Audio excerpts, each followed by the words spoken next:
Hi ನಮಸ್ತೆ. ನಮ್ಮ YouTube ಚಾನಲ್ನ ಹಾಗೆ ಈ ವಿಡಿಯೋನ ನೋಡ್ತಿರೋರಿಗೆ ಎಲ್ಲರಿಗೂ ಕೂಡ ನಮಸ್ಕಾರ. ಇವತ್ತು ಗೌರಿ ಕಲ್ಯಾಣದಲ್ಲಿ ಏನಾಗ್ತಿದೆ ಅಂತ ನಮ್ಮ ವಿಡಿಯೋದಲ್ಲಿ ತಿಳಿಸ್ಕೊಡ್ತೀನಿ ಬನ್ನಿ. ಹಾಗೆ ಕೂಡ ಕೊನೆ ಗಂಟ ತಪ್ಪದೆ ವೀಕ್ಷಿಸಿ. ಈ ಕಡೆಗೆ ಗೌರಿಗೆ ಮತ್ತು ವಿವೇಕು ಜಗಳ ಆಗ್ತಿರುತ್ತೆ. ನೋಡು, ನಾನು ನೆಮ್ಮದಿಯಾಗಿರಬೇಕು ಅಂದರೆ ನೀನು ನನ್ನ ಬಿಟ್ಟು ಹೋಗಬೇಕು ಅಂತ. ಇಲ್ಲ ನಾನೇ ಬಿಟ್ಟು ಹೋಗಲಿ, ನಿಜ ಏನು ಅಂತ ನನ್ನ ಪಕ್ಕ ಕಂಡುಹಿಡಿತೀನಿ. ನಿಜನ ನಾನು ಕಂಡುಹಿಡ್ಕೊಂಡು ಆಮೇಲೆ ನಾನು ನಿನ್ನ ಜೀವನದಲ್ಲಿ ಇದ್ದೇ ಇರ್ತೀನಿ. ಯಾವುದೇ ಕಾರಣಕ್ಕೂ ಸತ್ಯನ ಯಾವತ್ತೂ ಮುಚ್ಚಿಡೋಕ್ಕಾಗಲ್ಲ, ಸತ್ಯ ಯಾವತ್ತೂ ಕೂಡ ಕೊನೆ ಆಗಲ್ಲ ಅಂತ ಹೇಳ್ತಾ ಇರ್ತಾಳೆ. ಈ ಕಡೆಗೆ ಮದುಮಗುನೇ ಎಲ್ಲರನ್ನೂ ಕರ್ಕೊಂಡು ಬರ್ತಾರೆ. ಕರ್ಕೊಬಂದು ಮದುಮಗ ತುಂಬ ನಾಚ್ಕೊಂತ ಇದ್ದಾರೆ ಅಂತ ಹೇಳ್ತಾರೆ. ಹಾಗೂ ಕೂಡ ಮದುಮಗಳು ಕೂಡ ತುಂಬ ನಾಚ್ಕೊಂತ ಇದ್ದಾಳೆ ಅಂತ ಹೇಳ್ತಾ ಇರ್ತಾರೆ. ಇಲ್ಲ ಅಜ್ಜಿಗೆ ತಾತ ಪ್ರಪೋಸ್ ಮಾಡಲೇಬೇಕು ಅಂದ್ಕೊಂಡು ಎಲ್ಲರೂ ಕೂಡ ಖುಷಿಯಿಂದ ಇರ್ತಾರೆ. ಹೌದು, ಅಜ್ಜಿಗೆ ಪ್ರಪೋಸ್ ಮಾಡಲೇಬೇಕು ಅಂದ್ಕೊಂಡು ಪ್ರಪೋಸ್ ಕೂಡ ಮಾಡಿಸ್ತಾರೆ. ಈ ಕಡೆಗೆ ಕಾಂತಲಕ್ಷ್ಮಿಯವ್ರಿಗೆ ಅವಮಾನ ಆಗ್ತಾ ಇರುತ್ತೆ. ಅಂದರೆ ಅವರು ಊಟ ಕೂತಿರ್ತಾರೆ. ಅಲ್ಲಿಗೆ ಅಂದರೆ ಗೌರಿಯ ನಾದಿನಿ ಆದಂತಹ ಅಂದರೆ ವಿವೇಕ ತಂಗಿ ಆದಂತಹ ಅವ್ರು ಬಂದ್ಬಿಟ್ಟು, ಏನು ಮಾಡ್ತಿದ್ದೀರಾ ನೀವು? ಕಲ್ಚರ್ ಇಲ್ವಾ ನಿಮಗೆ? ಫಂಕ್ಷನ್ ಸ್ಟಾರ್ಟ್ ಆಗೋಂಥ ಮುಂಚೆ ಊಟ ಬಡಿಸೋಕೆ ಹೇಳಿದ್ವಾ ನಾನು ನಿಮಗೆ? ಯಾಕೆ ಊಟ ಬಡಿಸ್ತಿದ್ದೀರಾ ನೀವು? ಊಟ ಬಡಿಸ್ಬೇಡಿ ಅಂತ ಹೇಳಿಲ್ವಾ? ಅವ್ರಿಗಾದ್ರೂ ನಿಮ್ಗೇನು ಬೈದ್ರಿ, ನನಗೇನಾಗುತ್ತೆ? ಅವ್ರಿಗಾದ್ರೂ ಬೈಬೇಕು ನಾವು. ಯಾಕೆ ಈ ಥರ ಊಟ ಮಾಡ್ತಿದ್ದಾರೆ ಅಂತ ಅರ್ಥನೇ ಆಗಲ್ವೇನೋ ಅವ್ರಿಗೆ. ಬಂದಿರೋದೇ ಊಟಕ್ಕೆ ತಾನೇ ಅಂದ್ಕೊಂಡು ಹೇಳ್ತಾ ಇರ್ತಾಳೆ. ಅವಾಗ ಅವ್ರ ಚಿಕ್ಕ ಮಗಳು ಬಂದ್ಬಿಟ್ಟು, ಏನು ಮಾತಾಡ್ತಿದ್ದೀರಾ ನೀವು ಸ್ವಲ್ಪ ಕಲ್ಚರ್ ನಿಮಗಿಲ್ವಾ? ಏನು ಮಾತಾಡ್ತಿದ್ದೀರಾ? ನೋಡು, ನಿನ್ನ ಮೊದಲೇ ಪಿಜ್ಜಾ ಬರ್ಗರ್ ತಿಂದಿರೋ ಥರ ಇದೆಯಾ? ಏನಾದರೂ ನಾನು ಹೊಡೆದ್ರೆ ಬಿದ್ದೋಯ್ತೀಯ ನೋಡು. ನೀನು ಯಾವುದೇ ಕಾರಣಕ್ಕೂ ನನ್ನ ಸವಾಸಕ್ಕೆ ಬರಬೇಡ ಅಂತ ಕೂಡ ಹೇಳ್ತಾಳೆ. ಅಷ್ಟೊತ್ತಿಗೆ ಅನಿಕೇತ್ ಬರ್ತಾನೆ. ಏನು ನಡೀತಿದೆ ಇಲ್ಲಿ? ಯಾಕೆ ಜಗಳ ಆಗ್ತಿದೆ ಅಂತ ನೋಡೋಣ. ನನಗೆ ಎಷ್ಟು ಇನ್ಸಲ್ಟ್ ಮಾಡ್ತಿದ್ದಾರೆ ಇವರೆಲ್ಲ ನಾನು ಸೇರಿಕೊಂಡು ಜಗಳ ಮಾಡ್ತಿದ್ದಾರೆ ಅಂತ ಕೂಡ ಅನಿಕೇತ್ ಅವ್ರ ತಂಗಿ ಹೇಳ್ತಾರೆ. ಏನು ಮಾಡೋಕ್ಕಾಗುತ್ತೆ? ಇವ್ರಿಗೇನು ಬೈದೇನು ಪ್ರಯೋಜನ? ಇವರು ಮೊದಲೇ ಮುಸ್ಕಾಕೊಂಡು ಅವಕಾಶ ಮಾಡಿಕೊಂಡು ಈ ಮನೆ ಬಂದಿರೋರಲ್ವಾ ಅಂದ್ಕೊಂಡು ಅವನು ಕೂಡ ಇನ್ಸಲ್ಟ್ ಮಾಡಿಬಿಡ್ತಾನೆ. ಇಷ್ಟೊತ್ತಿಗೆ ಗೌರಿಯವರ ಅಪ್ಪ ಅಮ್ಮ ಕೂಡ ಸುಮ್ಮನೆ ಆಗೋಗ್ತಾರೆ. ಈ ಕಡೆಗೆ ಅವ್ರು ಹೋದ್ಮೇಲೆ, ಅಮ್ಮ ನೋಡ್ದಾ, ಅವಮಾನ ಆಯಿತಾ, ನಡಿ ಮನೆಗೆ ಹೋಗೋಣ ಅಂತ ಹೇಳ್ತಾಳೆ. ಅದಕ್ಕೆ ಏನು ಮಾತಾಡ್ತಿದ್ಯಾ ನೀನು? ನಾವು ಮನೆಗೆ ಹೋದರೆ ಗೌರಿ ಖುಷಿಯಾಗಿರ್ತಾಳ? ಯಾವುದೇ ಕಾರಣಕ್ಕೂ ಖುಷಿಯಾಗಿರಲ್ಲ ಅವಳು ಮುಖ ಸಪ್ಪು ಮಾಡಿಕೊಂಡು ನಾವು ಏನಂತ ಮನೆಗೆ ಹೋಗೋಣ ಅಂತ ಹೇಳುತ್ತೆ. ಈ ಥರ ಅವಮಾನ ಆಗಿದೆ ಅಂತ ಹೇಳಿದ್ರೆ ಅವಳು ಸುಮ್ಮನೆ ಇರ್ತಾಳ ಅಂತ ಕೂಡ ಹೇಳ್ತಾಳೆ. ಹಾಗೆ ಸಮಾಧಾನ ಮಾಡಿಕೊಂಡು ಇಲ್ಲೇ ಇರೋಣ ಅಂದ್ಕೊಂಡು ಸುಮ್ಮನಾಗ್ತಾರೆ. ಈ ಕಡೆ ಪ್ರಪೋಸ್ ಮಾಡ್ತಾರೆ. ಅದನ್ನ ಕಾಂತಲಕ್ಷ್ಮಿಯವರು ನೋಡಿಕೊಂಡು ಎಲ್ಲರೂ ಕೂಡ ಖುಷಿ ಪಡ್ತಾ ಇರ್ತಾರೆ. ಹಾಗೆ ಕಾಂತಲಕ್ಷ್ಮಿಯವರು ಒಂದು ಕನಸು ಕಾಣ್ತಾರೆ. ಅಂದರೆ ವಿವೇಕು ಗೌರಿಗೆ ಪ್ರಪೋಸ್ ಮಾಡೋದನ್ನ ನೋಡಿ, 7 ಜನ್ಮದಲ್ಲಿ ನೀನೇ ನನ್ನ ಹೆಂಡತಿಯಾಗಿರಬೇಕು ಪುಣ್ಯವತಿ ಅಂತ ಕೂಡ ಹೇಳಿದ್ನ. ಅವಾಗ ಜೋರಾಗಿ ಕ್ಲಾಪ್ಸ್ ಹೊಡೆದೇ ಬಿಡ್ತಾರೆ. ಅವಾಗ ಅವ್ರ ತಂಗಿ, ಏನಮ್ಮ ಮಾಡ್ತಿದ್ಯಾ ನೀನು? ಯಾಕೆ ಕ್ಲಾಪ್ಸ್ ಹೊಡಿತಿದ್ಯಾ ಅಂತ. ಏನಿಲ್ಲ ಬಿಡೆ, ಅವ್ರು ಖುಷಿ ಆಯ್ತಲ್ಲ, ಅವ್ರು ಪ್ರಪೋಸ್ ಮಾಡಿದ್ದು ಅದಕ್ಕೆ ಖುಷಿ ಆಗೋಯ್ತು ಅಂತ.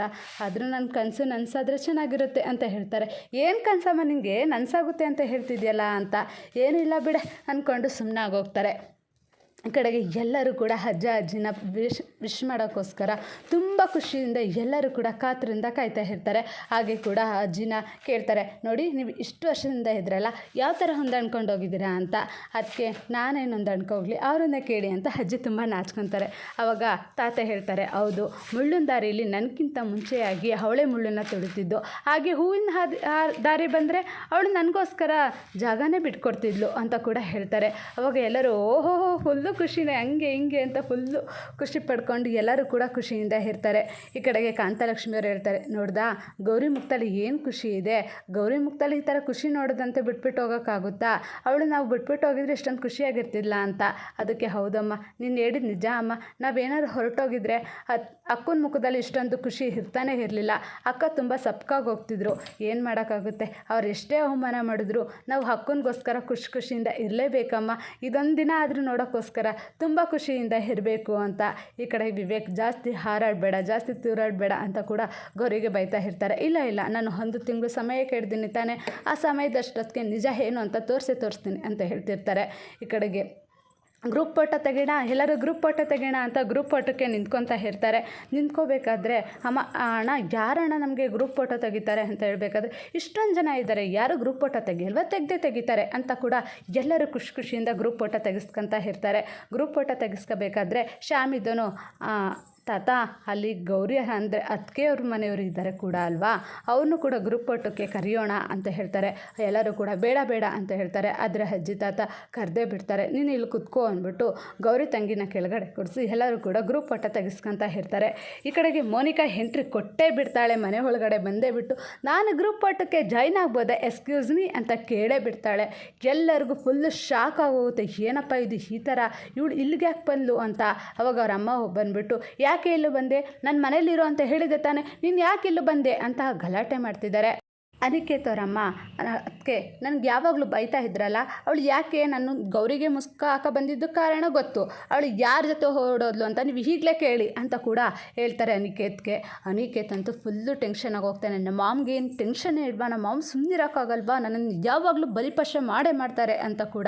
ಅವಾಗ ಸರಿತಾ ಬಂದ್ಬಿಟ್ಟು ಕೇಳ್ತಾಳೆ, ಹೌದು ಕಣೆ ಅವತ್ತು ಅಸೆಂಬ್ಲಿಯಿಂದ ಹೋದೆ ತಾನೆ, ಯಾರ ಜೊತೆ ಹೊಡೋದೆ, ಯಾಕೆ ಓಡೋದೆ ಅಂತ ಕ್ವಶನ್ ಮೇಲೆ ಕ್ವಶನ್ ಮಾಡ್ತಾನೆ ಹೇಳ್ತಾರೆ. ಅವಾಗ ಕಾಂತಲಕ್ಷ್ಮಿ ಬಂದ್ಬಿಟ್ಟು ಅವ್ರು ಹೇಳ್ತಿದ್ದಾರೆ ತಾನೆ, ಕೇಳ್ತಿದ್ದಾರೆ ತಾನೆ, ನಿಜ ಒಪ್ಕೋ, ನನ್ನ ಮಗಳ ಮೇಲೆ ಆರೋಪ ಇದೆ, ಆ ಆರೋಪನ ನಿನ್ಗೇನು ಅಂತ ನಿಜ ಒಪ್ಕೊಬ್ಲೇಬೇಕು ಅಂದ್ಕೊಂಡು ಕೂಡ ಕಾಂತಲಕ್ಷ್ಮಿಯವರು ಬೈತಾ ಇರ್ತಾರೆ. ಈ ಕಡೆಗೆ ಎಲ್ಲರೂ ಕೂಡ ಪ್ರಶ್ನೆ ಮೇಲೆ ಪ್ರಶ್ನೆ ಕೇಳ್ತಾನೆ ಇರ್ತಾರೆ.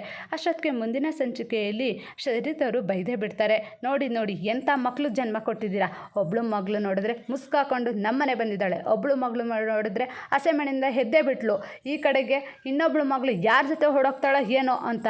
ಅಷ್ಟೊತ್ತಿಗೆ ಗೌರಿ, ನಿಲ್ಲಿಸಿ, ಏನು ಮಾತಾಡ್ತಿದ್ದೀರಾ ನೀವು, ನಮ್ಮ ಅಪ್ಪ ಮುಂದೆ ಏನು ತಪ್ಪೇ ಇಲ್ಲ, ನಮ್ಮ ಅಪ್ಪ ಅಮ್ಮನ ನೀವು ಬ್ಲೇಮ್ ಮಾಡಬೇಡಿ ಅಂತ. ಅಷ್ಟೊತ್ತಿಗೆ ಇವರಿದ್ದವರು ವಿವೇಕ್ ಅವರು, ನಿಲ್ಲಿಸಿ ಅಂತ ಜೋರಾಗಿ ಕಿರ್ಚೆ ಬಿಡ್ತಾರೆ. ಇಲ್ಲಿಗೆ ಈ ಎಪಿಸೋಡ್ ಮುಕ್ತಾಯವಾಗಿದೆ. ಹಾಗಾದರೆ ಮುಂದಿನ ಎಪಿಸೋಡಲ್ಲಿ ಏನಾಗುತ್ತೆ, ನಿಜವಾಗ್ಲೂ ನಿಜ ಒಪ್ಕೊಂಡೇ ಬಿಡ್ತಾಳ ಮೋನಿಕಾ ಒಪ್ಕೊಂಡಷ್ಟಾಗೆ ಅನಿಕೇತ್ ಜೊತೆ ಮದುವೆ ಆಗುತ್ತಾ, ಅನಿಕೇತ್ ಮತ್ತು ಮೋನಿಕಾ ಆದಷ್ಟು ಬೇಗ ಒಂದಾಗಬೇಕು. ಹಾಗೆ ಕೂಡ ಗೌರಿನ ವಿವೇಕು ಕೂಡ ಅರ್ಥ ಮಾಡಿಕೊಂಡು ಜೀವನದಲ್ಲಿ ಮುಂದೆ ಸಾಗಲೇಬೇಕು ಅಂತ ಅನಿಸಿದರೆ ನಮ್ಮ ಕಮೆಂಟ್ ಬಾಕ್ಸ್ನಲ್ಲಿ ಹೌದು ಅಂತ ಕಮೆಂಟ್ ಮಾಡಿ. ಮತ್ತು ನಮ್ಮ ಗೌರಿ ಕಲ್ಯಾಣದಲ್ಲಿ ಏನಾಗ್ತಿದೆ ಅಂತ ನೀವು ಈ ಧಾರಾವಾಹಿಯನ್ನು ದಿನಾಲು ವೀಕ್ಷಿಸಬೇಕಾದರೆ ನಮ್ಮ ಚಾನಲನ್ನು ಈಗಲೇ ಸಬ್ಸ್ಕ್ರೈಬ್ ಮಾಡ್ಕೊಳ್ಳಿ. ದಿನ ಅಪ್ಡೇಟ್ಸ್ ತಿಳ್ಕೊಳ್ಳಲು ನಮ್ಮ ಚಾನಲಲ್ಲಿ ವಿಡಿಯೋನ ನೋಡ್ತಾನೆ ಇರಿ.